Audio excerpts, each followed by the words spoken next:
स्वागत है बच्चों आपके अपने चैनल हिंदी पाठशाला पर। मैं सोनिका रावत। बच्चों, हमने पार्ट 1 वीडियो में किया था पाठ 9 माँ की बेबसी।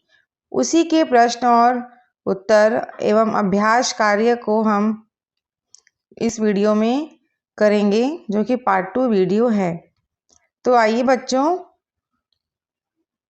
प्रश्न एवं उत्तर का हल देखते हैं। तो बच्चों, प्रश्नों के हल देखते हैं। देखिए बच्चों, पहला प्रश्न है कविता से। कविता से ये कुछ लाइनें दी गई हैं। इसको हमें इससे रिलेटेड जो क्वेश्चन दिए हैं उसको हमें सॉल्व करने हैं। वह बच्चा कवि के पड़ोस में रहता था, फिर भी कविता अदृश्य पड़ोस से शुरू होती है। इसके कई अर्थ हो सकते हैं, जैसे फर्स्ट नंबर, कवि को मालूम नहीं था कि यह बच्चा ठीक ठीक किस घर में रहता था। सेकंड नंबर, पड़ोस में रहने वाले बाकी बच्चे एक दूसरे से बातें करते थे, पर यह बच्चा बोल नहीं पाता था, इसलिए पड़ोसी होने के बावजूद भी वह दूसरे बच्चों के लिए अनजाना था। इनमें दो में से कौन सा अर्थ तुम्हें ज्यादा सही लगता है? क्या कोई और अर्थ भी हो सकता है? तो इसका उत्तर क्या होगा बच्चों? इसका उत्तर होगा बच्चों कि कवि को ठीक ठीक मालूम नहीं था कि रतन पड़ोस के किस घर में रहता था। ठीक है, और नहीं, इसका अर्थ कोई और दूसरा नहीं हो सकता है। जो कविता में दिया गया है कि कवि को ठीक ठीक मालूम नहीं था कि रतन पड़ोस के किस घर में रहता था, इसलिए उसे अदृश्य पड़ोस से संबंधित किया गया है। प्रश्न नंबर 2, अंदर की छटपटाहट उसकी आंखों में किस रूप में प्रकट होती थी? चमक के रूप में, डर के रूप में, या जल्दी घर लौटने की इच्छा के रूप में? तो चमक के रूप में तो नहीं बच्चों, और जल्दी घर लौटने की इच्छा के रूप में भी नहीं, डर के रूप में। तो ये आपका है करेक्ट आंसर, डर के रूप में, क्योंकि उसके अंदर बहुत डर थी। ठीक है बच्चों, रतन के अंदर बहुत ज्यादा डर थी और उसके अंदर छटपटाहट थी कि उसकी बातों को कोई समझ पा रहा है या नहीं। इसकी वजह से उसके आंखों में भी वह छटपटाहट डर के रूप में झलकती थी। तरह तरह की भावनाएं। नीचे लिखी भावनाएं कब या कहाँ महसूस होती हैं? क नंबर है बच्चों छटपटाहट। छटपटाहट का मतलब क्या होता है? मन के अंदर जो हमारे प्रश्न उठते हैं, ठीक है, और उसका उत्तर हमें नहीं मिल पाता है, हम समझ नहीं पाते, तो वह जो प्रश्न है वह छटपटाहट के रूप में उत्पन्न होता है। जैसे कि देखिए, अधीरता, कहीं जाने की जल्दी हो और जाना संभव ना हो, जैसे स्कूल की छुट्टी में भी काफी देर हो पर घर पर ऐसा कोई मेहमान आने वाला हो जिसे तुम बहुत पसंद करते हो।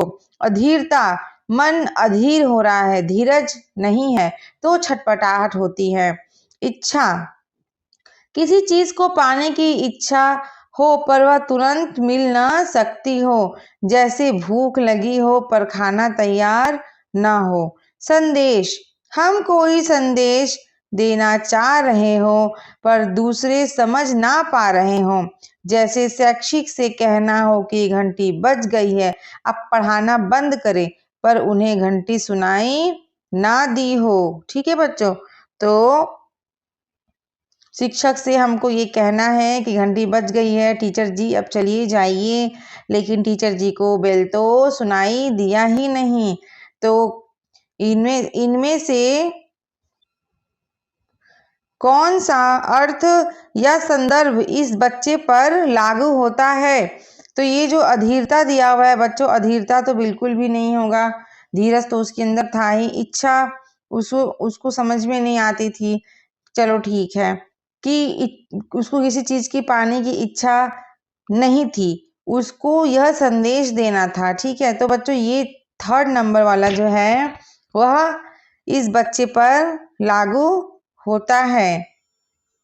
तो उत्तर नंबर 1 है, संदेश का अर्थ या संदर्भ बच्चे पर लागू होता है। ठीक है बच्चों, संदेश का अर्थ जो छटपटाहट में है, तो संदेश का अर्थ या संदर्भ बच्चे पर लागू होता है। अब है ख, घबराहट। हमें जब किसी बात की आशंका हो तो घबराहट महसूस होती है। जैसे क, अंधेरा होने वाला हो और हम घर से काफी दूर हो या अकेले हों। ख, समय कम हो और हमें कोई काम पूरा कर लेना हो, जैसे परीक्षा में देखा जाता है। ग, यह डर हो कि दूसरे के मन में क्या चल रहा है, जैसे पापा को मालूम चल गया हो कि कांच का गिलास तुमसे टूटा है। ठीक है बच्चों, तो छटपटाहट और घबराहट में देखिए क्या अंतर है। अब प्रश्न नंबर 2 है, जो बच्चा बोल नहीं सकता वह किस किस बात की आशंका से घबराहट महसूस कर सकता है। तो आप यहाँ देख रहे बच्चों कि घबराहट के क्या क्या रीजन हैं, तो इसी के आधार पे हमको यह उत्तर देना है। तो उत्तर देखिए, उत्तर है उसे निम्नलिखित बातों से घबराहट महसूस हो सकता है। फर्स्ट नंबर है, उसकी बात किसी को समझ आ रही है या नहीं, यह सोचकर वह घबरा सकता है। कहीं कोई उससे नाराज ना हो जाए, यह सोचकर वह घबरा सकता है। और कहीं कोई उसे चिढ़ाने ना लगे क्योंकि वह अलग था, सबसे भिन्न था, इसकी वजह से। तो यह तीनों कारण हो सकते हैं बच्चों रतन की घबराहट के। प्रश्न नंबर 3, थोड़ा घबराते भी थे हम उससे क्योंकि समझ नहीं पाते थे उसकी घबराहटों को। यह लाइन कविता से ली गई है, कुंवर नारायण जी ने लिखी है बच्चों। थोड़ा घबराते भी थे हम उससे क्योंकि समझ नहीं पाते थे उसकी घबराहटों को। रतन क्या सोचकर घबराता होगा, क्या सोचकर घबराता होगा बच्चों? तो इसका उत्तर है उत्तर नंबर 3, रतन सोचता होगा कि वह अपने इशारों को दूसरों तक कैसे पहुंचाए, क्या वह भी कभी सभी की तरह बोल पाएगा। तो रतन यही सोचता था कि क्या मैं भी इन बच्चों की तरह कभी बोल पाऊंगा या फिर सदैव ही इशारों में बातें करूंगा।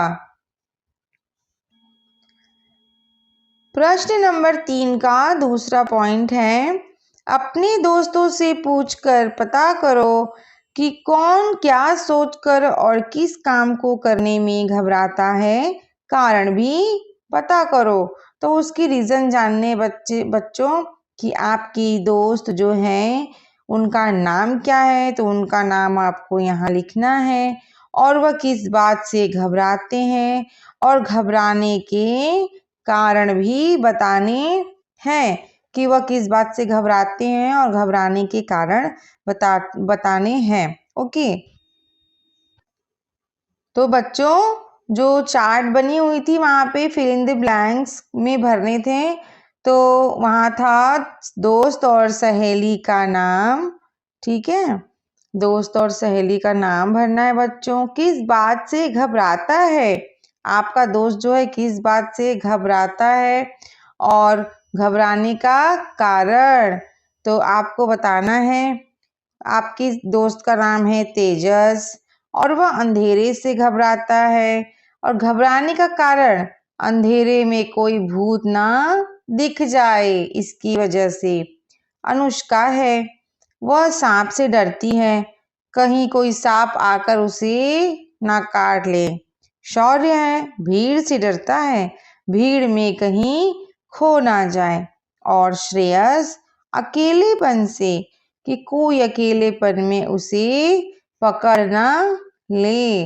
ठीक है बच्चों, तो ये रहे मेरे फ्रेंड्स की लिस्ट और उनकी घबराहटों की लिस्ट और घबराने के कारण। अगर आपके भी कोई फ्रेंड हो तो आप उसका नाम यहाँ पे लिख सकते हैं और उससे पूछकर उसकी घबराने का कारण और किस बात से घबराते हैं तो आप यहाँ पर लिख सकते हैं। ओके। भाषा के रंग। नेक्स्ट है भाषा के रंग। फर्स्ट नंबर है, कवि ने इस बच्चे को टूटे खिलौने की तरह बताया है। जब कोई खिलौना टूट जाता है तो वह उस तरह से काम नहीं कर पाता जिस तरह से पहले करता था। संदर्भ के अनुसार खाली स्थान भरो। तो यहाँ पे खिलौने के नाम दिए गए हैं और टूटने के कारण बताया गया है और उसके बाद उसका क्या रिजल्ट आता है, नतीजा। नतीजा मीन्स होता है बच्चों रिजल्ट, परिणाम। ओके, तो वही यहाँ पर लिखना है कि कोई खिलौना टूट जाता है तो उसका क्या रिजल्ट आता है। ओके, तो फर्स्ट नंबर है गाड़ी पहिया निकल जाने पर चल नहीं पाती है। पहला नंबर इन्होंने करके दिया है और फिर सेकंड थर्ड फोर्थ हमें खुद से करना है। गुड़िया सीटी निकल जाने पर, गुड़िया में एक सीटी लगी रहती है ना बच्चों, छोटी सी नीचे, तो निकल जाने पर क्या होता है, गुड़िया बज नहीं पाती है। चो चो चो चो, छोटे बच्चों के लिए गुड़िया आती है खिलौने वाली, वो आवाज करती है, सीटी बजती है उसमें चो चो चो चो करके, तो उसी तरीके से वह बज नहीं पाती है। गेंद, गेंद का क्या होता है बच्चों, हवा निकल जाने पर लुढ़क नहीं पाती। जब वो हवा उसमें से निकल जाएगी तो वह गेंद जो है उछल नहीं पाएगी, गोल गोल घूम नहीं पाएगी। जोकर, जोकर क्या करता है, चाबी निकल जाने पर ताली नहीं बजा पाता है। जो जोकर होता है ना बच्चों, प्लास्टिक का बना हुआ, तो उसमें चाबी भरते हैं तो वह दोनों हाथों से ताली बजाता है और हंसाता है।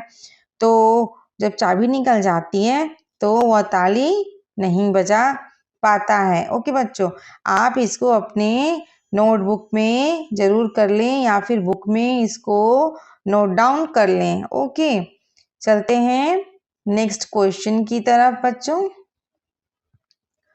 नेक्स्ट है बेबस शब्द बे और वश को जोड़कर बना है।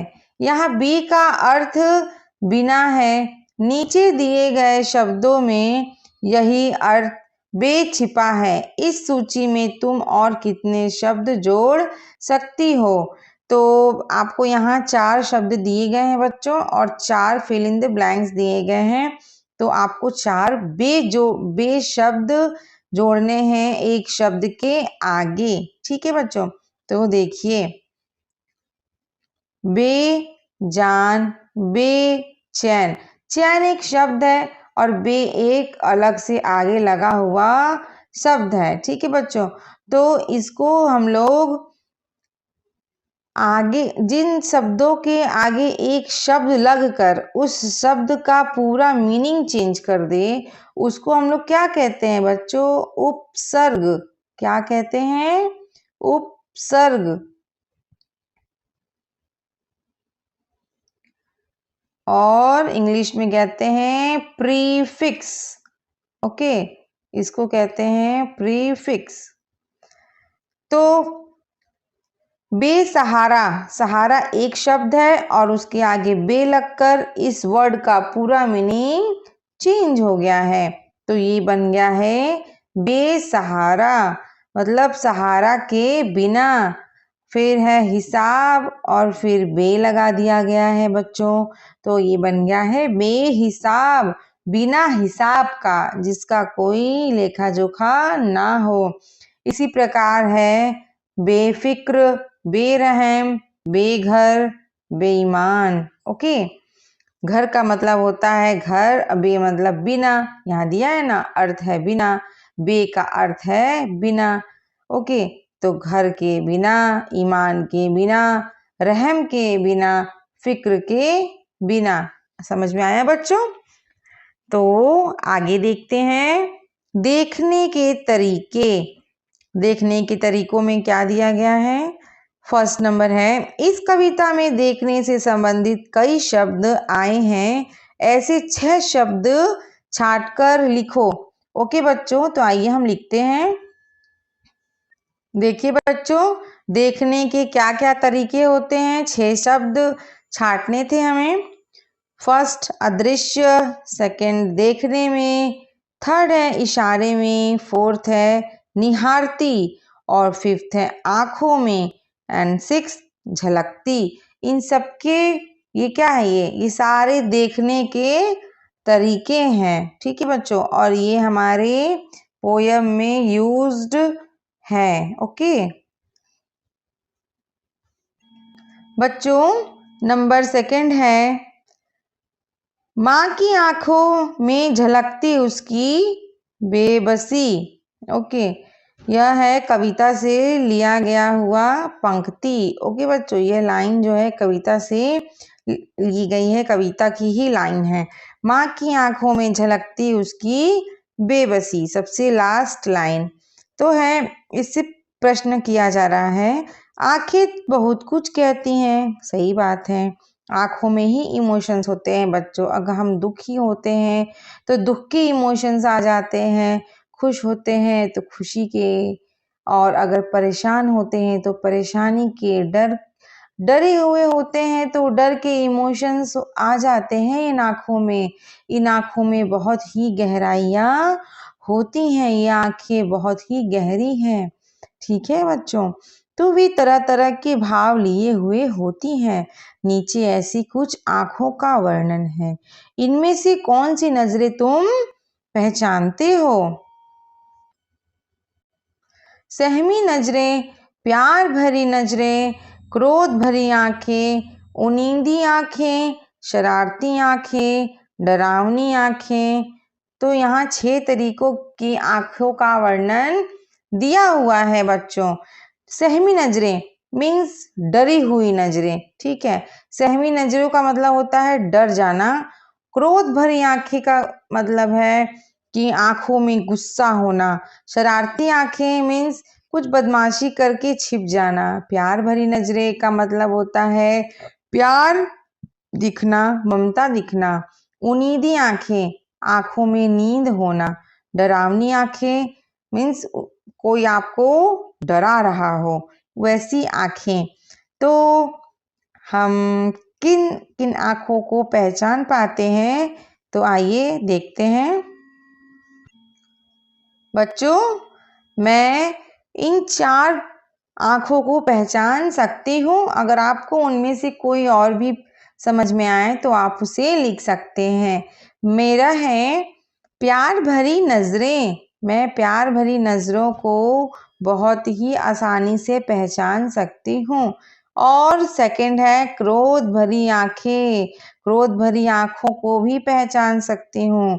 शरारती आंखों को भी पहचान सकती हूँ, कि जैसे बच्चे शरारत करते हैं और छिप जाते हैं, फिर बाद में पूछने पर कुछ नहीं बताते, लेकिन आंखों में उनके साफ साफ शरारत झलकती है, तो इसको भी मैं पहचान सकती हूँ। और डरावनी आंखें, डरावनी आंखों का अर्थ है कि हमें कोई डरा रहा हो, हम उसको देखकर डर रहे हैं। तो इन 4 प्रकार की आंखों को मैं पहचान सकती हूँ। अगर आपको कोई और उन 6 में से कोई और भी लगे बच्चों, तो आप उसको यहाँ पर लिख सकते हैं।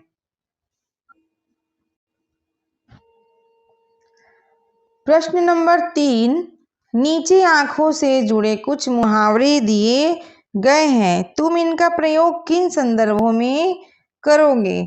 इनका प्रयोग हमें बताना है बच्चों कि किस विषय में हम इनका प्रयोग करेंगे। फर्स्ट है आंख दिखाना, सेकंड नजर चुराना, थर्ड आंख का तारा, फोर्थ है नजरें फेर लेना, और फिफ्थ है आंख पर पर्दा पड़ना। तो आइए देखते हैं कि इसका क्या अर्थ है और हमने इसको किस संदर्भ में यूज किया है, किस जगह यूज किया है। फर्स्ट नंबर है बच्चों आंख दिखाना। बच्चे की शरारत को देखकर माँ ने आंखें दिखाई। जैसे कि आंखें दिखाना, इसको हमने इस तरीके से यूज किया है। नजर चुराना, ईशानी ने अपनी धोखे की वजह से अपनी नजर चुराई। ईशानी ने मुझे धोखा दिया और खुद ही नजर चुराई मीन्स वह शर्मा रही है। आंख का तारा, रतन अपनी माँ की आंखों का तारा था। कहने का अर्थात है, मतलब है, मीनिंग है कि रतन जो था वह अपनी माँ की आंखों का तारा था, मीन्स वही उसके लिए सब कुछ था। नजरें फेर लेना, नजरें फेर लेना का मतलब होता है कि अपना उल्लू सीधा करना। ये भी एक मुहावरा ही है बच्चों। अपना उल्लू सीधा करना मीन्स अपना काम निकलने के बाद रोहित ने नजरें फेर ली, मुझसे नजर नहीं मिला रहा है, अब तो उसका काम हो गया। आंख पर पर्दा पड़ना, वकील की दलील सुनने के बाद भी जज की आंखों पर पर्दा पड़ा है। आंखों पर पर्दा पड़ना का मतलब कि कुछ साफ दिखाई नहीं देना, जो सत्य है वह उसको समझ में नहीं आ रहा है। तो बच्चों, अगर आपको कुछ और वाक्य समझ में आए तो आप उसको उससे रिलेट करके लिख सकते हैं। मुझे तो यही वाक्य अच्छे लगे। नेक्स्ट है बच्चों माँ। माँ शब्द कहते ही माँ की छवि, माँ का ममता, माँ का दुलार, माँ का प्यार हमारे मन में हिलोरे लेने लगता है। तो देखिए कवि क्या कह रहे हैं पोयम में, ये लाइनें। याद आती रतन से अधिक उसकी माँ की आंखों में झलकती उसकी बेबसी। ये है पोयम से लाइनें और इसके संदर्भ में प्रश्न है। फर्स्ट नंबर है, रतन की माँ की आंखों में किस तरह की बेबसी झलकती होगी। तो बच्चों किस तरह की बेबसी हो सकती है? बेबसी यह थी कि उसका बेटा नहीं सकता है। तो प्रश्न नंबर 1 का उत्तर है, अपने बेटे को बोलने में असमर्थ देखकर उसकी आंखों में बेबसी झलकती होगी। वह सोचती होगी काश मैं ही उसकी मेरी ही जुबान उसके में चली जाए और वह बोलना शुरू कर दे। है ना बच्चों, कि माँ अपने बच्चों को कभी भी कष्ट में नहीं देख सकती है। तो इसका उत्तर यही है कि अपने बेटे को बोलने में असमर्थ देखकर। असमर्थ मीन्स कि वह नहीं योग्य नहीं है, वह नहीं बोल पाएगा। He is not able, okay, देखकर उसकी आंखों में बेबसी झलकती होगी। सेकंड है, अपनी माँ के बारे में सोचते हुए नीचे लिखे वाक्यों को पूरा करिए। तो यहाँ 4-5 वाक्य दिए हुए हैं बच्चों, इनको आपको पूरे करने हैं। तो आइए इसको हम पूरा करते हैं। मेरी माँ बहुत खुश होती है जब वह मुझे खुश देखती है। तो ये बात तो सच है बच्चों की जब बच्चे खुश होते हैं तो माँ भी खुश होती है। सेकंड नंबर है, माँ मुझे इसलिए डांटती है क्योंकि मैं गलत काम करता हूँ और मुझे चोट लग जाती है ना बच्चों, ऐसा ही होता होगा बिल्कुल।